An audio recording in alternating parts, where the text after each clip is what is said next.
మంచు మనోజ్ గారు అలాగే మంచు విష్ణు గారి గొడవ గురించి మనందరికీ తెలుసు. రీసెంట్గా పెద్ద ఇష్యూ అయింది అదంతా. అయితే దాని తర్వాత ఇద్దరు కొంచెం కూల్ అయిపోయారు. మనోజ్ గారు వాళ్ళ అమ్మ బర్త్డే పార్టీ అప్పుడు మంచు విష్ణు గారు కేక్ ఇస్తాకి వెళ్ళారంట. వెళ్ళినప్పుడు మరి అక్కడ ఏం జరిగిందో తెలియదు, జనరేటర్లో పంచదార అనేది పోసారంట. దాంతో షార్ట్ సర్క్యూట్ అయింది అని మనోజ్ గారు మళ్ళీ కంప్లైంట్ అవుట్ ఇచ్చారు. అయితే వీళ్ళిద్దరి మధ్య ఎప్పటి నుంచో గొడవలు అనేవి జరుగుతూనే ఉన్నాయి. అప్పుడు కూడా ఒకసారి విష్ణు గారు మనోజ్ ఇంటికి వెళ్ళి గొడవ చేసినప్పుడు అదేదో రియాలిటీ షో అని చెప్పి ప్రోమో ఒకటి రిలీజ్ చేశారు.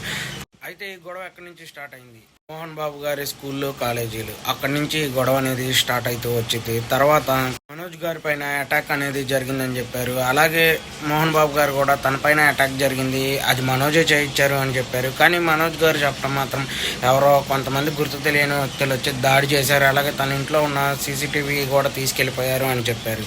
సీసీటీవీ ఫుటేజ్ ప్రజెంట్ అయితే గొడవ సద్దుమణిగింది అనుకునే లోపల మళ్ళీ జనరేటర్లో పంచదార పోసారు అనే ఇష్యూ మళ్ళీ తెరపైకి వచ్చింది. చూడాలి మరి ఏం జరుగుతుంది అనేది. మీరేమనుకుంటున్నారు, ఈ గొడవపై ఎవరు తప్పు అనుకుంటున్నారు, మనోజ్ అన్న లేదా విష్ణు గారితో? వీళ్ళిద్దరిలో ఎవరు తప్పు అని మీరు అనుకుంటున్నారు? కామెంట్లో మెసేజ్ చేయండి. అలాగే మన ఛానల్ లైక్ చేయండి, షేర్ చేయండి, సబ్స్క్రైబ్ చేయండి. మరిన్ని వీడియోస్తో మీ ముందుకు వస్తాను. అలాగే ఏదైనా టాపిక్ మీద వీడియో చేయమంటారో కూడా కామెంట్లో అనేది మెసేజ్ చేయండి. Okay, bye friends.